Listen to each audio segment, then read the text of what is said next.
Hello there and welcome to the show. Here we identify and explain issues that are critical to the development of nation states. I am Imonia Marere. In the last couple of months, Nigeria has been in a heightened state of tension. No thanks to the many centrifugal forces pulling at its foundation from and in all directions. That it is still standing as an entity, albeit on stilts, is of course probably a miracle to naysayers.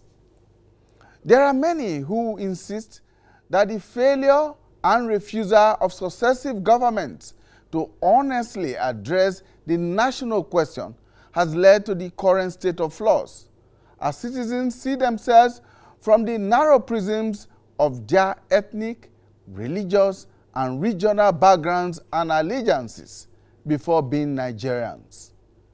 It is also said that rulers, leaders, and other statesmen and women at different levels have failed to inspire trust and confidence in governance by their questionable conducts, so much so that many have withdrawn into their shells and appear to place more confidence in individual and in some cases disruptive non-state groups for their protection, for their welfare and their well-being. Cries of marginalization that used to be a swan song from a part of the country now appears to be sounding louder from almost every nook and cranny of the country. Violence has become a potent weapon of intimidation, of suppression and oppression. The many ungoverned spaces have become the playgrounds of terrorists and bandit organizations who exercise command and control with reckless abandon and seem to dictate the terms of engagement with the legitimate state authorities. The whole situation has wrought not only human insecurity, but food insecurity. And, of course, the blockade that was recently mounted against a section of the country for several days attests to that. All of these, while politicians bicker amongst themselves, focused more on the politics of the next election and a lack of effective communication between government and the people. Some say it is symptomatic of a failing state. Worst of is the perception that the society and its people have or are fast losing their humanity and drifting into a Hobbesian state of nature where life is solitary, nasty, brutish, and short. The current state of Nigeria was re-echoed over the weekend at the Obafemi Awolowo Foundation lecture as eminent persons, including Nobel laureate Wole Soyinka, former Commonwealth Secretary General Emeka Anyonku, the Sultan of Sokoto, Saad Abubakar, the Oni of Ife, Oba Adeye Ogunwusi, and former Emir of Kano, Muhammadu Sanusi, picked holes in the current structure and put forward a number of solutions to redefine the Nigerian nation. The big question is this the time for the much sought dialogue to remodel, to remake, redirect, re-engineer, regenerate, and whatever you will, this enterprise called Nigeria? Our guest is a former member of Nigeria's House of Representatives, a former senator, a former presidential advisor on National Assembly matters, and the current presidential aide on Niger Delta affairs, Senator Enang. Welcome. Thank you very much. All right, we will launch into our discussion right after this timeout. Stay with us. All right, thank you so much for staying with us. Let's begin this edition of the program People, Politics and Power by sending our very warm congratulations to Nigeria's Vice President, Professor Yemi Osinbajo, who turned 64 today, a man who has been described as a gentle giant. Distinguished Senator Ita Enang, Presidential Advisor on Niger Delta Matters, is my guest. Distinguished, thank you so much for joining us. Quite some time now. I think I haven't been on your program for 5 or 6 years, so I welcome myself and I thank you for inviting me. And I apologize, you've been inviting me, but it's not been a great opportune for me to come. But it has become extremely necessary that I don't just have to make time to come. I have to compulsorily come because the time is right. Welcome. Let me also use this opportunity to join you in congratulating His Excellency, my boss, our boss, the Vice President of the Federal Republic of Nigeria, as he celebrates his birthday. We're just back from a lecture celebrating him, and this is why we're coming in this celebrative mood from the public lecture at the NAV Conference Center to mark his birthday. Indeed. So congratulations to him, congratulations to his family, and congratulations to His Excellency President Muhammadu Buhari for having such a wonderful vice that has helped and worked with him to put the country together. Congratulations to all. All right, distinguished Senator, let's go into the meat of our discussion today. And that's looking at Nigeria at the moment. What are your thoughts, given the very many things that have happened in the last couple of months and the state of insecurity that we seem to have pervading every part of the country today? Let me say that this was unexpected, but every government is to face unexpected situations. And at the time the government came in, it was managed, but it is as much as we manage, His Excellency the President and the leadership is managing, the more it is escalating. And it was thought that, and it was necessary at the cry of the public, and the government thought that the tenure of the service chiefs having been over, it is time to give another set of people. So the people have just come in, another set of the Chief of Defense Staff, Chief of Army Staff, Chief of the Naval Staff, Chief of the Air Staff, and the Defense Intelligence. So they have all come in. And I think that we could see the efforts they are making. But it appears that the time as they're just coming in, the attacks and the challenge is becoming a different dimension. But I must say that they have taken off well and they've taken on the right foot, and we will expect some good result, better result now. What do you think went wrong, especially with security? Because when the president came into office, the current administration came into office in 2015, it came on a three-pronged mantra, the anti-corruption crusade, reviving the economy, and then, of course, security. These were the three key issues that he put on the table. Well, it appears that between then and now, 6 years or so or after, the state of insecurity has worsened than it was in 2015. What do you think went wrong?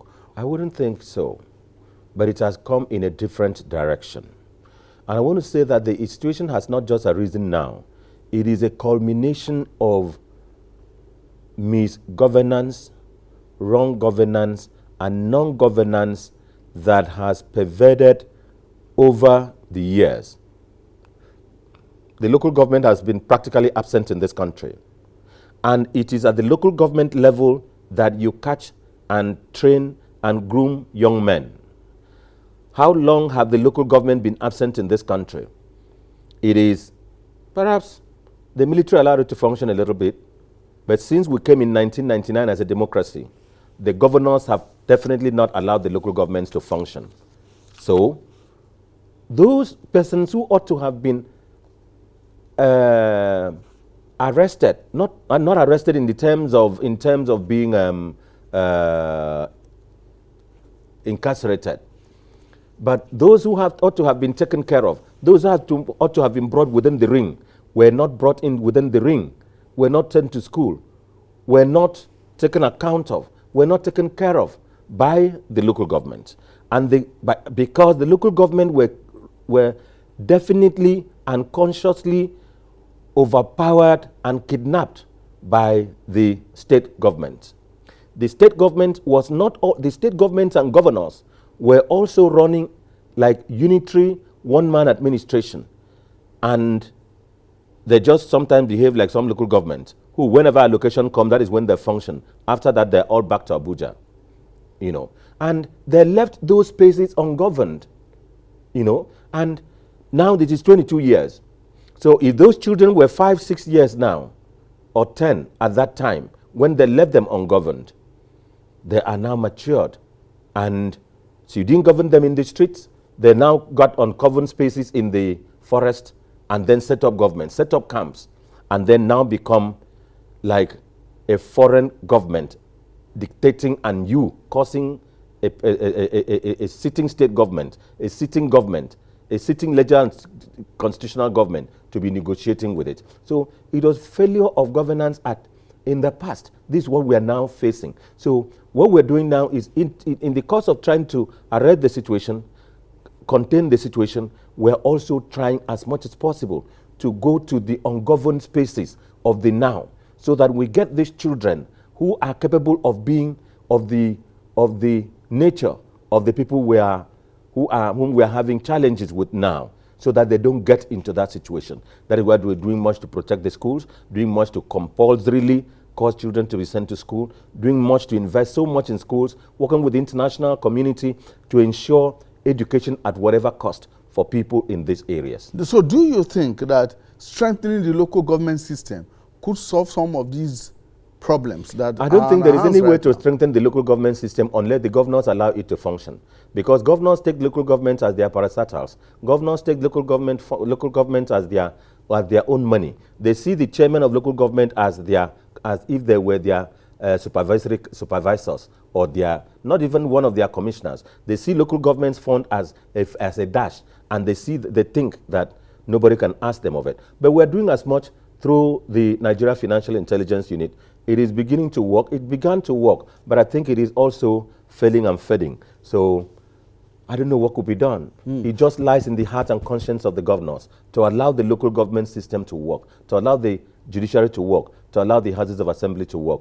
Otherwise, I think we need another conference. Some would argue that we cannot leave governance to the conscience of individuals. As a former lawmaker and as a lawyer of note, do you think that there is anything that can be done in terms of constitutional amendment to make the local governments really independent and stand independent? One, if you want to amend the Constitution today, members of the House of Assembly owe allegiances first to their governors, and so before to the Constitution and the President. I apologize for them. I apologize, but but according to the nature that how their nominations were conducted and they came, they will think of their ticket, and so they will not allow the Constitution to be amended to allow funds of the local government to go directly to the local government. And even if the funds go directly to the government, the governor can just slam you with any allegation and then remove you. So and we don't need another constitutional amendment to answer you directly, because the Constitution has made the local governments autonomous on its own. We don't need another constitutional amendment because the local Constitution has made the houses of assembly autonomous, has made the judiciary autonomous, but the government funds are sent to the states. So the only amendment that can be done to the Constitution is to allow the funds that is meant for the local government to go directly from the federation account to the local government, is to allow amendment to allow the funds that is meant for the judiciary to go directly from the federation account to the judiciary of that state, and to go directly from the judiciary, from the constitution, from the federation account to the House of Assembly of that state only. But otherwise, the governors are too powerful. The governors are too powerful. They are just too powerful, and I don't know where conscience is. Now, I'm talking about how powerful the governors are. We have seen it in recent times, and in fact, since the return to democracy, where state governments, state governors, parties in power at state levels conduct local government elections, and all such elections have been described as very shameful exercises. It's a shameful exercise. It's an allocation. The party in power wins I've never seat. celebrated any local government election. That is why in our state, Akwa Ibom State, my party participated in the 2017 election, local government election in the state, and APC. But we saw that they brought a former INEC commissioner who is a member of the PDP and made him the state electoral commissioner, you know, and we knew what it was going to be. We participated in that election to the end, but in the 2020 elections, we decided that seeing what has happened all over the country, that if APC conducts election in an APC state, local government, all of them will win. That is even our party, APC. If PDP conduct, all of them will win. So we decided to participate, not to withdraw from the election, I think last year. And over the last weekend, I'm sure you saw in Delta, where PDP conducted election. In the course of the election midway, APC had to withdraw from the election. And of course, in Yobe, you know, where APC also conducted election. I saw they're congratulating the Mai Malabunu, the governor, on the success of the elections, which is almost all APC. So we just need to go back. All right. Talking about going back and resetting the nation. We just talked about the lecture that held over the weekend, where very many eminent personalities, including Professor Wole Soyinka, Chief Emeka Anyaoku, the Sultan of Sokoto, and the Ooni of Ife, and a host of other persons, thought about, reflected on the Nigerian project. And they seem to be saying in unison that something has gone wrong. We need to reflect on this and, if possible, regenerate the Nigerian nation. I want to say that these are not voices that should be ignored. And I know His Excellency, Mr. President, don't ignore such voices. You've seen that he has held many consultations with the ONI. He's held many consultations with the other leaders. He's held many consultations with the Sultan and other leaders who were at the conference. Some formally, some informally, some personally, and some through delegations. So when views and voices like that come, Mr. President takes it very seriously. And I want to say that those voices will not just be ignored. And we will not, as a government, tell any person, get out or shut up. What we do, what Mr. President does as a government, is to listen to every side. A lot of voices have been coming out on discordant issues. We don't say shut up. No matter how low or below the belt it is, we listen, we consult with you, we give you the appropriate information which you may not have, and sometimes we use delegation sometimes to make you know what you did not know about it. Many of them seem to suggest that it is time for another national dialogue, and this time one that will be taken seriously and not just filed away in the bookshelves or in the files and nothing is done. Like we had in 2014, there was a national dialogue. But I think I have not been a fan of national dialogue, because finally, if the product is not accepted by the Constitution amendment process, which is the National Assembly, then it doesn't work. Now, I want to submit that what is going on by the National Assembly, the amendment of the Constitution, is a dialogue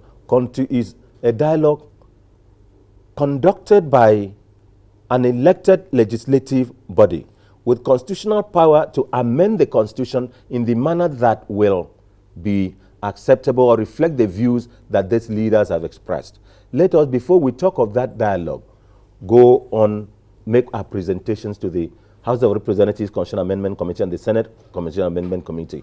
Let the leaders, as the committees will be going to their different zones or states, come out. If it becomes necessary, the Constitutional Amendment Committee will go to take their views from where they are. Because there is no point holding just a talk shop which will not lead to constitutional amendment. But I want to agree on a very, very honest and serious note. It is time for us to sit and talk.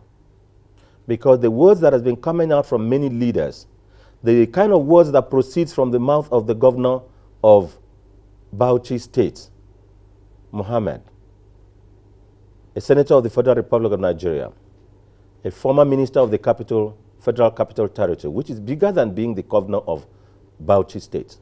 The kind of words that comes out from his mouth is below, I can't say it's below his person, because if he rates himself that way, it's unfortunate.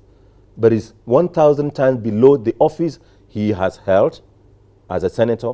It's 1,000 times below the office he held as a minister of the Federal Capital Territory, who represented and stood in for the president of this country as minister of the FCT, and now as governor of Bauchi State. The words he hurls, he has uttered, are very disintegrating, very degenerative, below the bar, below his person, and below his office. And it is unconstitutional. It's against the oath and what he owes this country. A governor of any state owes a duty to put the country together, protect his people. The way governor of Bauchi State spoke is as if he is under some level of threat by some persons who are protecting him, whom he owes a duty of publicly supporting for fear of reprisal. The governor of Bauchi State should act as a governor of a state in the Federal Republic of Nigeria. Does it make... I also listened to what Governor Otom said, and I understand that at the party level, with respect, the PDP seems to have settled them. But the words are still on the streets. The healing, it hasn't healed. And the words that come, let me commend people like Makinde. Despite the pain, they still did mind what they say. Commend people like Akeredolu, the learned senior advocate of Nigeria, Akeredolu, governor of Ondo State. He did mind what he had to say. And let me also say that for the governor of Benue State, he reacted angrily, seeking to protect his people, but I want to plead with him, whatever the pains, still owe allegiance to the Federal Republic of Nigeria, and while protecting your people. I know the pain he's gone through. He's one of the most tortured persons. Let me use the opportunity to commend the governor of Plateau State. He's been able to manage down the situation in his state. His words have been tempered and very matured. He's carried out personal evangelism to both parties. He's risked his life getting even to the den to solve the problem. That is what is needed in this time. And if we have kind of voices like that, the governors of those governors I've mentioned, and not the governor of Bauchi, then we will gradually manage the situation to a solution. Does it make any difference that the governor of Bauchi State, Bala Mohammed, has offered apologies for... After offering those apologies, he has repeated it in other veiled situations. So even the apologies he has offered was like, since you say I should apologize, hey, he should consciously. He's a senator. And there is something that stands you out as a senator. There is a level that you have reached. After being a senator, the next thing you can be is president of the country. As a minister of the Federal Capital Territory, you stood in the state of the president. Even after leaving office, your word should reflect what you were. The governor of the Federal Capital Territory, Mohammed, is my friend, very personal friend. I respect. We worked together in the National Assembly. When he was a minister, I was still in the National Assembly. I respected him more than what he has done. And he has to come out more so as to cause a lot of healing Other governors in the Northeast and the Northwest have faced the situation, but they have faced and handled it with a lot of maturity and a lot of passion, a lot of personal attention, and they have minded the words that have proceeded from their mouth. Distinguished Senator, let me take you back to the whole issue of a national dialogue and the constitutional amendment that you spoke about. I think it's necessary for us, even if for the purpose of calling people together, allowing them, giving the opportunity to black slap themselves, making the public and the youth see that even these people who had hard words against themselves, you know, are now sitting and backslapping and chatting. Even the people who own this and that, here they are brothers. That is the Hausa man, that is Fulamina, that is Igbo man, that is Bibio man, that is an Enang man, that is an Aron man, that is an Efik man, this is an Ogoja man, this is Bekwara man, this is Igede, this is Tiv. I know they're sitting together. This is Yoruba, you know, these are Benis, you know, these are Ijaws. Oh, they're all sitting together. There is a semblance of what he shows. But then we should avoid the mistake of 2014. I was the chairman of Rules and Business. A lot of the recommendations were submitted to us in the National Assembly, but it ended up in the stores because there was no legislative instrument setting it up. So if there is no legislative instrument setting you up, you will not be able to get anything done. Even when you finish, it will be like a talk shop that will end up nowhere. So I will submit, I will reluctantly, but only because we have arrived at a situation of that it is necessary to calm nerves, accept or succumb to it. But there must be a legislative instrument so that after it will be submitted to the National Assembly, because they're not going to create a new National Assembly, and whatever you recommend without legislative backing, it will be nothing. It will go to nothing. But again, it should also be done quickly if it is to be done, so that the recommendations could be submitted to the Constitution Amendment Committees headed by Ovie Omo-Ogege, the Deputy President of the Senate, and headed by the Deputy Speaker of the House of Representatives, so that it will be considered along as a Constitution amendment. But whatever should be done, we should avoid disintegrating the country.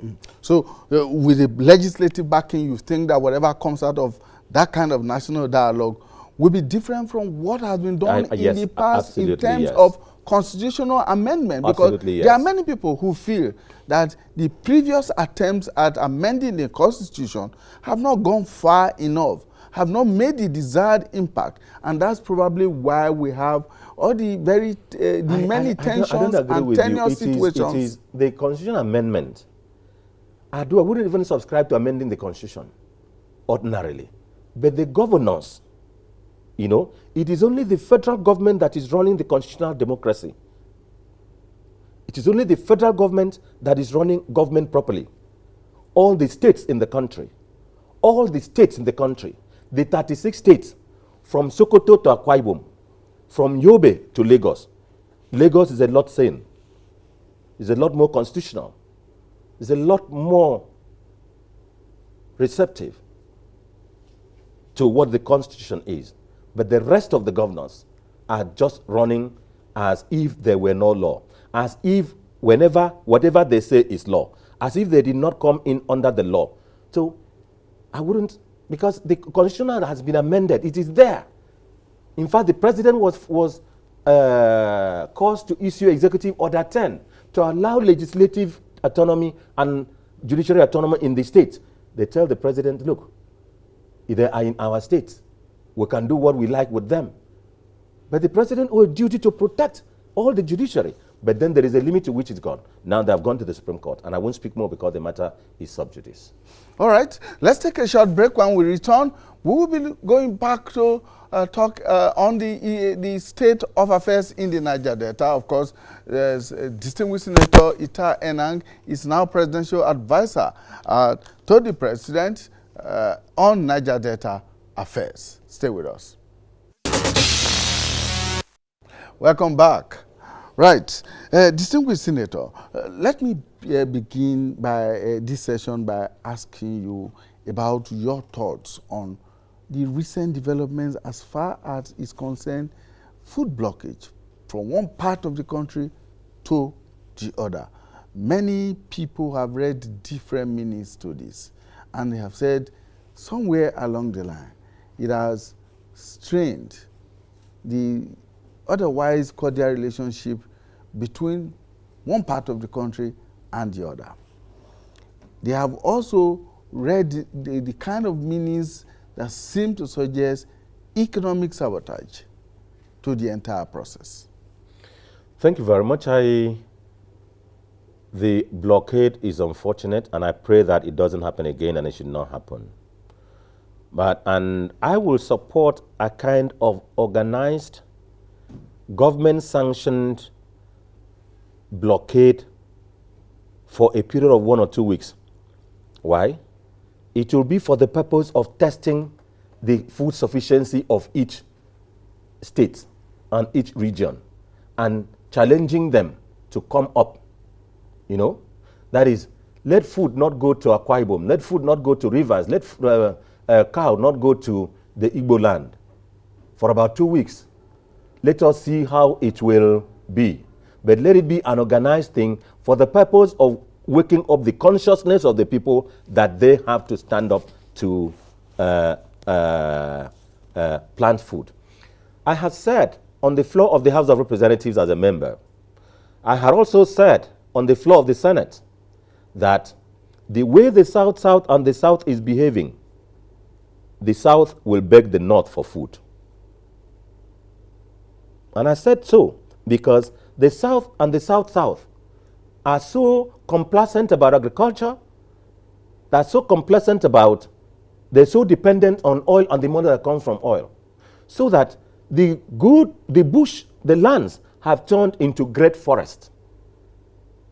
I've always given an example. If you drive from Benue down to Calabar, down to Akwa Ibom, down to rivers, you take the Enugu,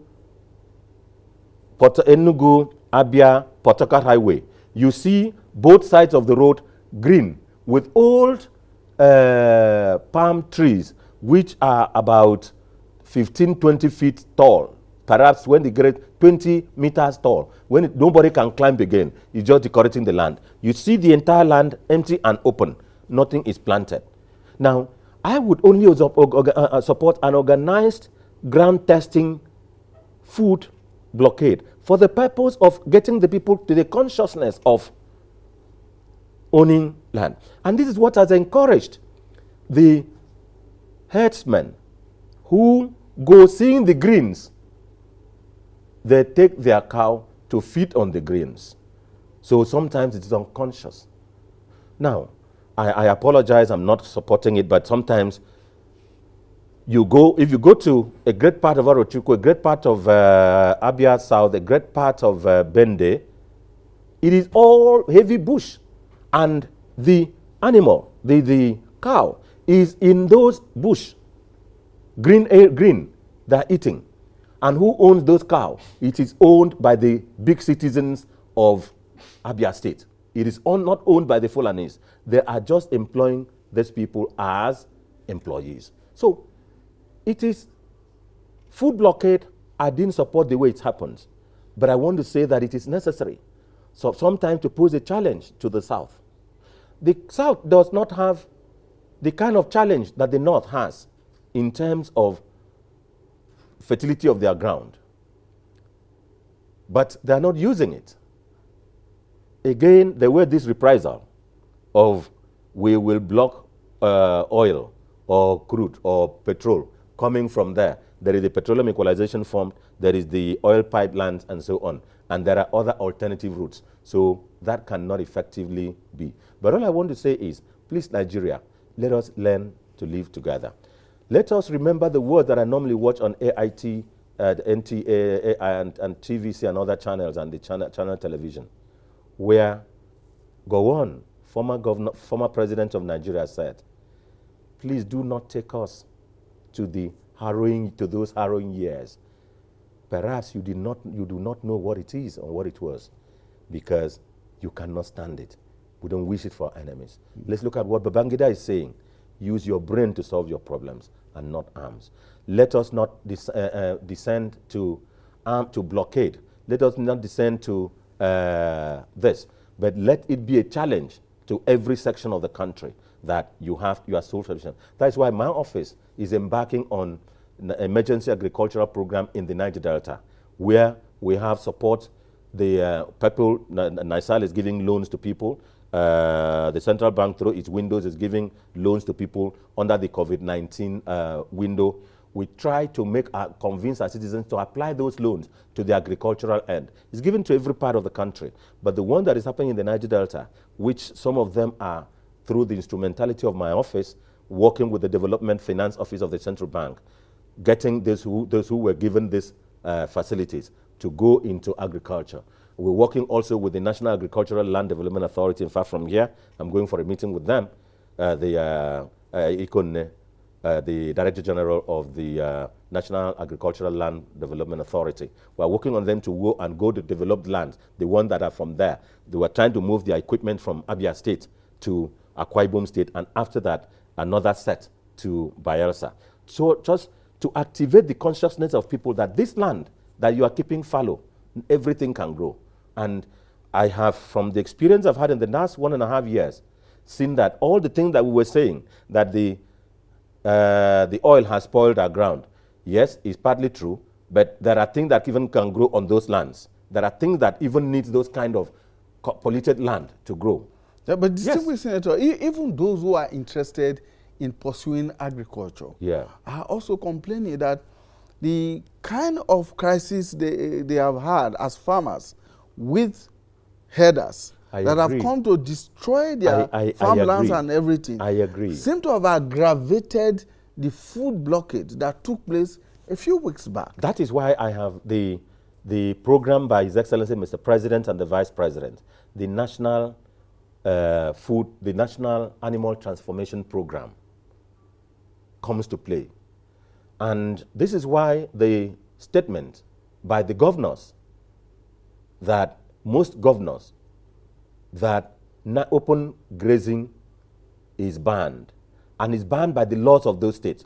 President Muhammadu Buhari can only ban open grazing in the Federal Capital Territory, where he has authority. Authority over land in every state, including Bauchi State, rests on the governor of those states. So if the governor of Bauchi State wants there to be open grazing, which he doesn't, because I know in Bauchi State, a lot of people have taken loans for crop farming. Others are doing the animal husbandry. Will Governor Mohammed, the governor, say that you have taken loan from Nisal to go and plant field of rice and other things? Another person who has taken loan to raise animal will come and take his animal to come and feed on this one. How will the NISA recover its money? How will the banks recover its money? So we are working more on getting integrated farming. That is a kind of farming where you have a side cow, animal can be there, cow, goat, chicken, pig, and another area you have maize, another area you have cassava, another area you plant yam, another area, the swampy area, you have rice, so that sometimes you harvest, you get the dung from the chicken, cow, goat, sheep, and all that to water your to fertilize your other farms. You now get the residue from rice, from maize, to feed your goat and so on. You get the maize itself to prepare feed for pig and for fish. That is, everything in that farm is integrated and everything is useful. Nothing is wasted. That is what the model that we are employing. And again, I want to say that when we are trying to talk about this, let us think of the best practice. The best practice is, how is United Kingdom, Canada, United States, France, Italy, and all the countries of the world, where are they practicing free or open grazing? It's none. And the governors are serious. So if the governor of Ondo State says, as he has said, under the law of Ondo State, that you cannot, he is in charge of the land, he can. So you cannot stay in your Bauchi and say that he cannot, and that is against the Constitution. The Constitution, the right over land, over to make authority over land and how you can graze. That is why the Land Use Act says that in every local government, you have to set out a grazing area. The Land Use Act of 1978, as early as that, has, over 40 years ago, recognized that there could be a problem like this and made it there. It has not been amended. It is still the law. You set out a grazing area. That is the area that cows can go. But it is for the governor of that state and the local government to set up grazing area. In that grazing area, you are not to plant your yam. You are not to plant this. And the idea of having what they called animal routes or grazing routes had been abandoned and abolished. It's no more. So let the governors of each state, if my governor, the governor of Akwa Ibom State, says you cannot graze openly, that is the law. If the governor of Cross River State, Ayade, says you cannot be open grazing, he is saying so because the man who is planting yam, cucumber, rice, took loan from the bank. He has to plant and harvest the crops to pay back the loan. You who is raising a cow, cattle, pig, you cannot go to destroy because you took loan, he took loan. You have to pay back, he has to pay back too. So it's not a question of any ethnic profiling. It is a question of economic sense. It is a question of what is more modern. If we say that what has been on should be on, why did we progress from open defecation to having inbuilt toilet in the house? Shouldn't we go back there because that is the old practice? Okay. Let's come to the Niger Delta now. There seems to be another disturbing indication from that area. We're beginning to hear new sounds of agitation from the Niger Delta again. Everyone had thought that with the amnesty program and all the other programs that were put in place, the creation of the Niger Delta Ministry of Niger Delta Affairs, the NDDC, and all of that, that some of these problems had been solved, and that peace had fully returned to that region.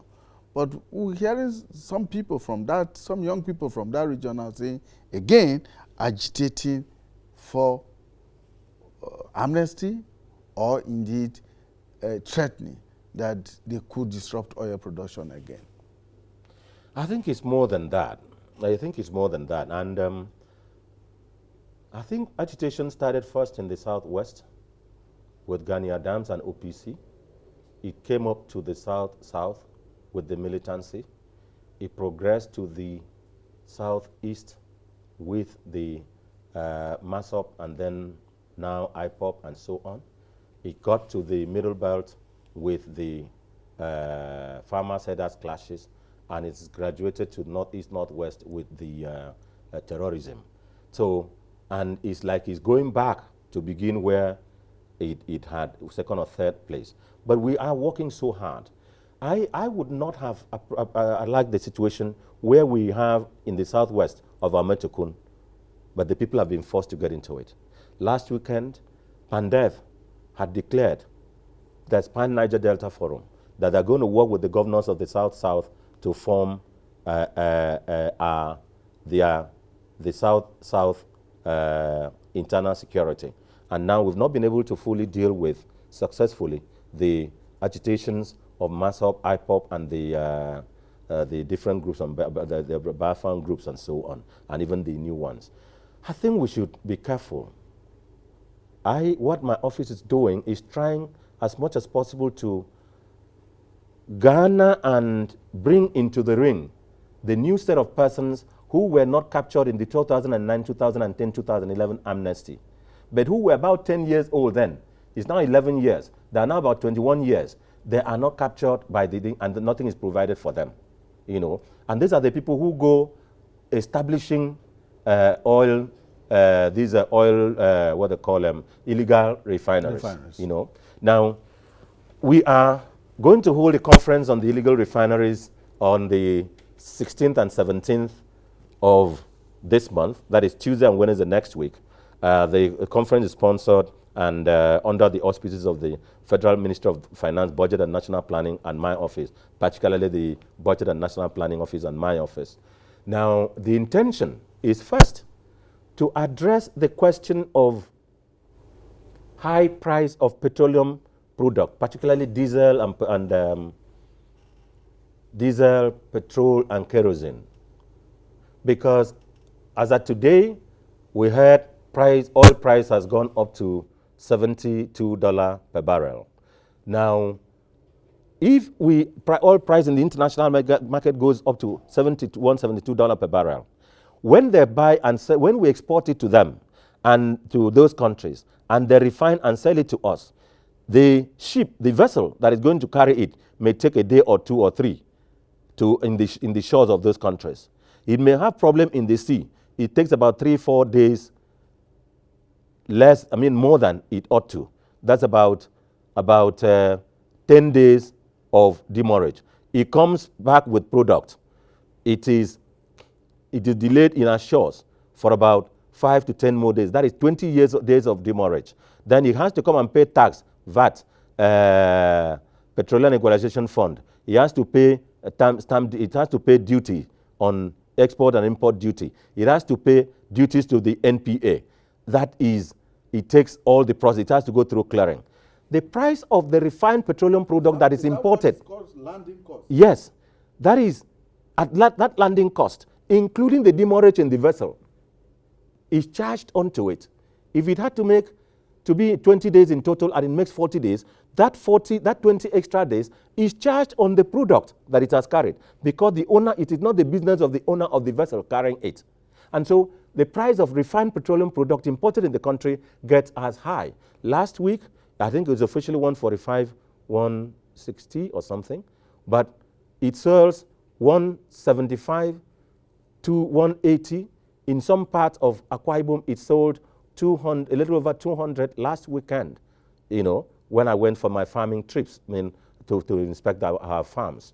Now, what we're doing is to make sure that we bring the technology, the participants, and the stakeholders in the refined petroleum sector onto the table at the Hilton. We are bringing in the Association of Local Refinery Operators. We are bringing in the marketers, the different groups of the marketers. We are bringing in Petroleum Technology Development Fund is going to be with us. We've invited the Local Content Management Board. The Department of Petroleum Resources is working with us. The National Oil Spill Detection and Response Agency is working with us as part of the panel. The Nigerian Extractive Industry Transparency Initiative are part of the panel. The Chief Operating Officer of the refineries of the NNPC is with us. We're coming in a panel, and we are looking at what are the challenges why we can't refine this product locally. We understand is having the catalytic cracker component of the refining of the refineries. We are also working with NASENI, National Agency for Science and Engineering Infrastructure, which built the refinery in Madubeli University, which is still refining today. It was all built with local components. They are going to make a presentation. We're working with the Federal University of Petroleum Resources, Forum, Dr. Otona Ache, whom the Vice Chancellor has nominated to be with us on the program on behalf of the university, is going to be with us. Other experts are going to be there. It's a 2-day conference. One, the economics of it is accepted, that if we have petroleum product taken from the ground as raw material, refined locally at the creeks or anywhere with licenses, you will eliminate all other costs. And so petrol, refined and available, can come as low as below 100 naira per barrel. So we're holding that conference. My office is holding that conference next week. So those we've opened the website, those who want to participate, those who want to, there are persons who have these domestic refineries, the locally fabricated refineries, which operate in the creeks, They are bringing it to assemble, to show us how it operates there, but they will not boil, so that the environment will not. They will not. But that's going to show us the process the artisanal refiners are coming to make a presentation on the processes of their refining and the capacities they have. And of course, they have told me and told us as a government that they are granting amnesty to Nigeria. It's not Nigeria that is granting amnesty to them. By coming out to say, look, we are prepared to work with you, and if you give us crude, we will take the crude and we will refine and sell to you. If you don't give us the crude, we will take the crude, because where we are taking the crude, you cannot get there. And if we succeed, at which we will succeed, we will integrate them, we will stop the environmental degradation, there will be full integration of all the, everything in the value chain of petroleum, of refined petroleum products, from petrol to diesel to kerosene to wax to engine oil to aviation fuel and to all other parts, which are thrown away, which destroys the environment. That is why the NOSDRA, National Oil Spill Detection and Response Agency, and the Honorable Minister of the Environment, and the Minister of State, both of them are very interested in the Minister of Environment and the Minister of State Environment. They are very interested. They are working with us. They mandate NOSDRA to represent them. They also have another representative, independent of NOSDRA, working with us on this. And they will all make presentations at the conference at that event. Distinguished Senator, thank you so much. I think that after that conference, we may need to have you back here to evaluate that conference and look at how, because oil, petroleum, in whatever form, is key to our economy. It's key to our individual economies. Each time there is an increase in fuel prices, it reverberates across the board and all of that. So we will need to come back after that conference to come and look and maybe come with one of the experts to come and look at that, at that conference. So we want to use the opportunity to say those who want to come, contact my office, or you contact the Ministry of Budget and National Planning. They have a desk in the ministry. There's a desk in my office. There is also the online registration. We will start a desk earlier than the date at the conference venue. But we have, so that we want to know how many people are registering so that we can stop registration at a certain time because of COVID-19, so that we don't overcrowd the venue. We will also have the social media channels where you can watch us online. Okay, thank you so much. I've been talking with distinguished Senator Enang, a former member of Nigeria's House of Representatives, a former senator, and in fact, he holds the singular honor of being chairman of both House of Representatives and Senate of the Committee on Rules and Business. He was in the National Assembly for 16 long years, a lawyer by profession, former presidential aide on National Assembly matters, and the current presidential advisor on Niger Delta affairs. Thank you so much for finding time to join us. Thank you, Nigerians. Welcome. That's our program for today. Thank you so much for investing your time with us. We look forward to being with you again when we bring you a fresh edition of People, Politics, and Power. Bye for now.